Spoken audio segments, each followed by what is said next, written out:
Olá, turminha! A nossa aula de hoje é Ciências. Hoje o conteúdo é um pouquinho mais extenso, mas ele é bem fácil de vocês entenderem. Olha só, a gente estudou as misturas, né? Heterogênea e homogênea. A homogênea já está dizendo, ela se mistura. Eu não consigo ver aquela mistura. Um exemplo, água com açúcar. Quando eu mexo a água com açúcar, ela vai virar uma mistura homogênea. Agora, se eu colocar o açúcar em excesso, é claro que a água não vai conseguir absorver aquele tanto de açúcar e eu consigo ver no fundo. Mas se você colocar a quantidade adequada, ela é uma mistura homogênea.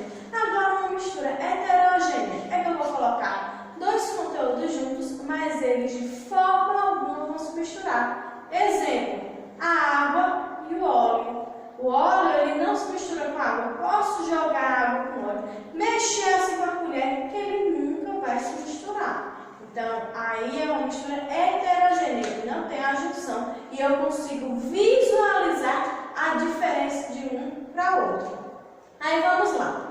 Misturamos os ingredientes e agora a gente quer fazer a separação. Como é que nós vamos fazer essa separação? Nós temos alguns exemplos na página 225, 226, 227, 228, 229 e 230.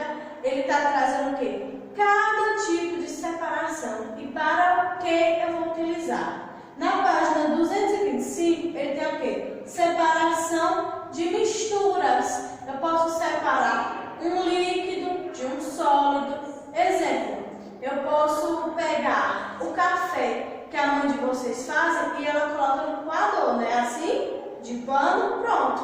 O líquido, ele vai passar pelo pano, mas o que é sólido, aqueles grãozinhos, o pozinho, vai continuar no filtro. Então, eu fiz uma separação. No caso do óleo e da água, eu vou retirar com a colherzinha o óleo que está em cima, aos poucos, cuidadosamente para a água não vir junto. Eu fiz uma separação, certo? E na próxima página ele já vai explicando os tipos de separação. Na página 226 ele fala sobre a filtração. Como eu faço para separar por meio do processo de filtração. Um exemplo bem claro é este filtro aqui de barro, que tem um filtro dentro onde você coloca a água e ela vai passar por um processo onde a água que vai ficar embaixo para você consumir, ela está totalmente limpa, totalmente filtrada. E se você abrir a parte de cima, vai ter uma sujeira que de semana em semana ou mensalmente você tem que fazer a limpeza. Por quê? Porque ele vai fazer a filtragem. Só passa o líquido, só passa o que estiver limpo. Impurezas ele vai descartando, né? Ele vai deixando ao longo do percurso. Então, esse é o processo de filtração. Outro exemplo que eu acabei de dizer, o coador de café, né? Quando vai coar o café, eu estou filtrando, eu estou retirando, separando o líquido de sólido. Agora aqui, ó, decantação, na página 227.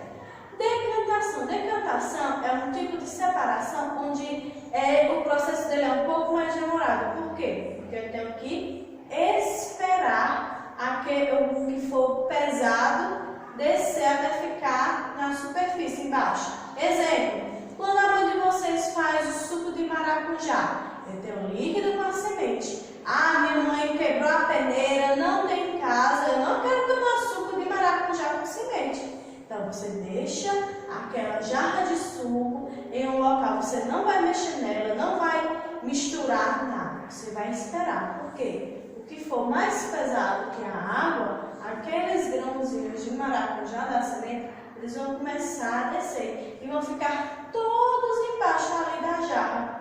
E depois, cuidadosamente, você vai tirar somente o líquido, porque só vai vir no finalzinho a semente. Então, você fez um processo de separação de misturas por decantação. Você esperou o que era sólido, né, ficar no final do recipiente. Do mesmo jeito, se eu fosse fazer um café. Vou fazer o café, eu não tenho filtro, então não dá para fazer pelo processo de filtração. Dá para fazer pelo decantação, porque os grãos do café eles são pesadinhos, então o pó ele vai ficar todo embaixo e só o líquido que for para a gente beber vai ficar em cima, e aí você consegue fazer essa separação. Na página 228 ele está falando sobre evaporação. Lembra que a gente estudou na água sólido, líquido e gasoso? Pronto. Lembra que a gente conversou que quando a gente ferve a água, aquele vapor que sai é água, né? Água no formato gasoso. E aí, se eu coloco a tampa, ele vai voltar para o estado líquido. Então, o processo de evaporação é para eu separar, como é que eu posso dizer a vocês? Separar misturas, né? Que foram juntas e elas não são heterogêneas. Eu não consigo ver a diferença de uma e outra. Ela é homogênea, ela conseguiu se misturar a outro líquido. Um exemplo bem claro é a água e o sal. Quando eu misturo a água e o sal, ele é o que? Uma mistura homogênea. Eu não consigo ver o sal presente ali na água, só se eu tomar. Como é que eu vou separar a água do sal? Simples. Eu misturei, né? Pronto. Agora eu não quero mais essa mistura. Eu quero separar. Coloco esse líquido com sal dentro de uma panela e aí eu vou ligar o fogo e vai começar a ferver. A água que for subindo, que for fervendo, vai ser a água sem a adição do sal. E no final, depois que evaporar toda a água, no fundo da panela vai ficar o quê? Vai ficar somente o sal. Então eu fiz a separação pelo meio da evaporação. E destilação, na página 229. Esse processo ele já é mais complexo, é utilizado por químicos, biomédicos, onde eles vão pegar misturas e passar por todo o processo de destilação. Eles vão ferver aquele líquido, se for no caso, eles vão colocar o que está em estado gasoso em outro tubo, o que for estado líquido em outro vidro, eles vão passar por resfriação, por aquecimento. Então, a destilação já é um processo mais demorado, um processo mais lento, utilizado mais por biomédicos, pessoas que estudam esses tipos de conteúdos para separar misturas muito complexas, tá certo? E na página 230, ele está falando sobre o que? Centrifugação.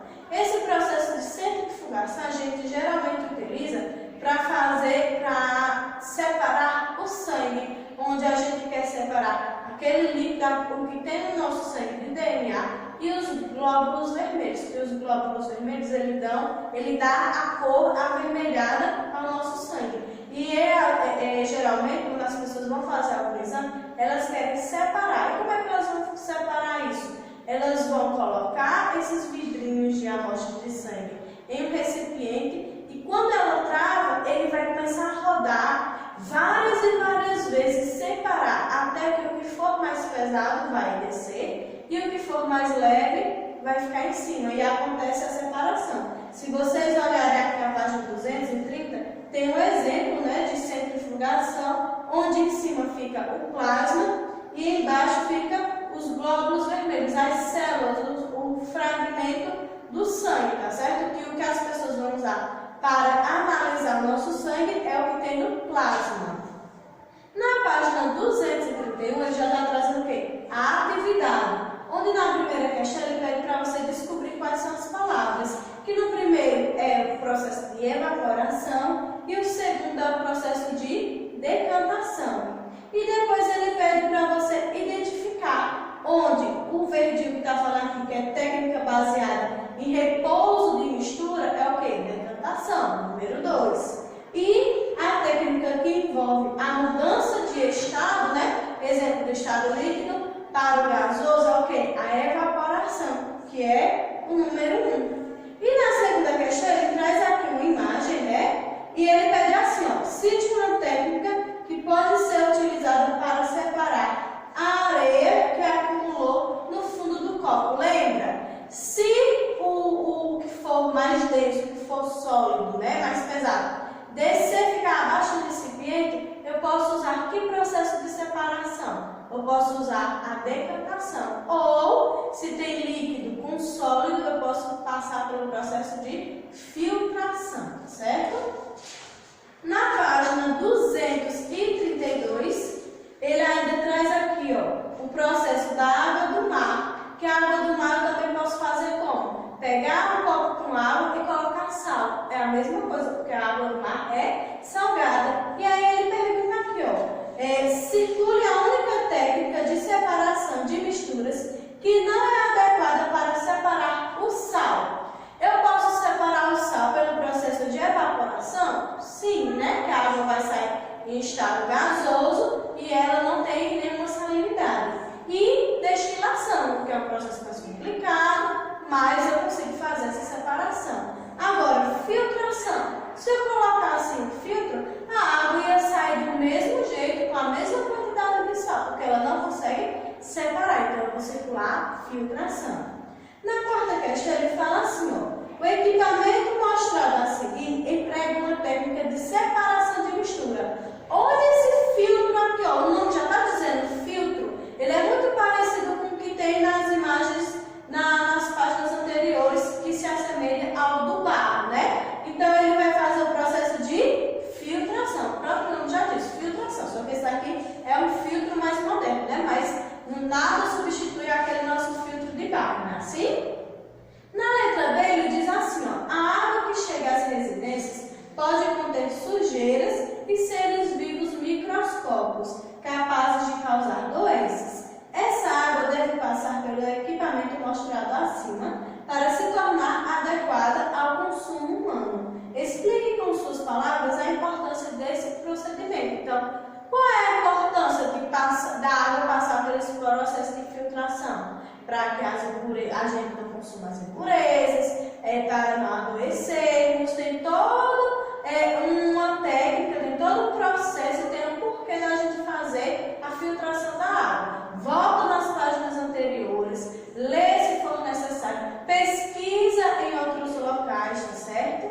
Na página 233, ele está trazendo aqui, né, uma situação onde o pai pede para a criança ajudar ele a fazer a separação. E aí ele diz o quê? Que ele vai colocar a água, a roupa, né, dentro dessa máquina, a máquina de secar. E aí as roupas vão sair todas secas. Por quê? Qual é o nome desse processo? Centrifugação. A roupa ela estava com a água, ele passou por esse processo onde a máquina rodou sem parar e a água ela foi absorvida. Então, centrifugação, certo? Na letra B, ele diz assim, como você responderia à questão feita por Robson? Então, vocês vão analisar aqui como foi que ele falou e vocês vão dizer a opinião, como vocês iriam falar, como seria a situação de vocês. E na letra C, diz assim, ó, assinale a mistura em que pode ser empregada a técnica identificada no item A para separar seus componentes. Então, centrifugação. Aí eu tenho café com leite, água mineral gaseificada com gás e eu tenho água e solo, né? Solo é areia. O processo de centrifugação eu poderia utilizar o quê? Para água e areia, que quando eu colocasse ele para rodar várias e várias vezes rapidamente, o que fosse leve ia subir, água, e o que fosse pesado, sólido, areia, ia ficar no fundo do copo, né? Assim?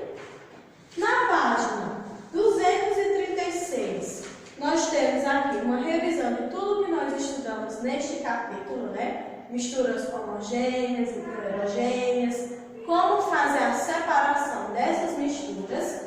Na página 237 temos Ampliando Saberes, que é alguns livros, algumas dicas de livros para vocês aprofundarem mais o conhecimento de vocês. E as páginas 238, 239 e 240 é a atividade. Onde aqui na página 238, na primeira questão, ele fala assim, para você relacionar o tipo de transformação. Então, irreversível. Irreversível é o quê? Tipo de transformações em que os materiais não são capazes de retornar ao seu estado natural. Física, né? Tipo de transformação que os materiais não têm as suas propriedades. Químico. formados por novos materiais. Reversível são aqueles tipos de transformação que podem voltar ao seu estado natural. Aí eu tenho uma imagem aqui, ó, né? Na letra A, e ele pede para você assinalar a opção aqui, que essa opção ela é o quê? Eu marco a letra B, que é um estado físico, tá certo? Na letra B, aqui ele diz assim, ó, circule o fator responsável pela transformação da imagem acima, é o quê? O aquecimento. Na letra C, qual é o nome da mudança do estado físico envolvido? Ele está passando do sólido para o líquido, fusão. E 239, ele pede para você analisar aqui essa imagem, tá certo? Sobre os indígenas. Na terceira questão, ele pede para você falar aqui sobre o mel, sobre as abelhas. E na página 240, ele traz aqui para você completar o diagrama de acordo com as dicas que ele está dando aqui, tá certo? Um cheiro e até a nossa próxima aula.